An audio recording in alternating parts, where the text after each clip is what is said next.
Welcome to Pharmacology by Lecturio.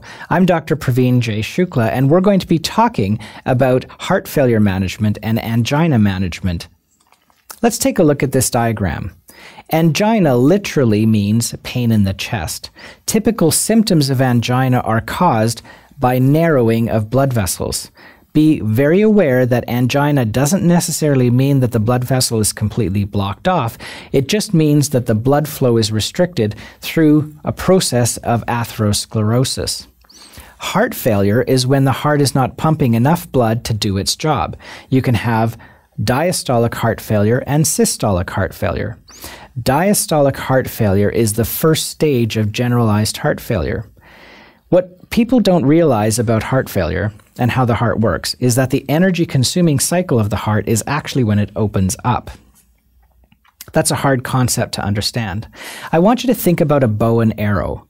We put energy into the bow as we pull back on it, and then at the right moment we let go of the string and it pushes the arrow forward. The heart works the same way. We put energy into the heart as it opens up. It waits for a signal and then it contracts, almost like an elastic recoil.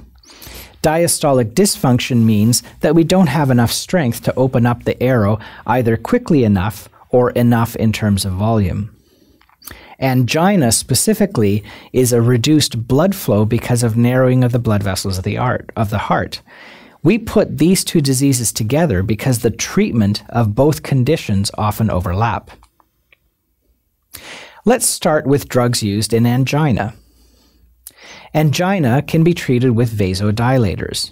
These vasodilators can be nitrates or calcium channel blockers like verapamil. There are many types of nitric-based treatments. There are the short-duration nitrates, the intermediate-duration nitrates, and long-duration nitrates. In terms of treating angina, we do talk about vasodilator activity of calcium channel blockers, but there's another side to calcium channel blockers. They are also cardiac depressants. So they slow down the heart rate and reduce the oxygen demand that the heart is asking for. The other cardiac depressants are beta blockers. We have other drugs that are used in angina as well. Those are metabolism modifiers and other rate inhibitors. So these are the drugs that are used in angina.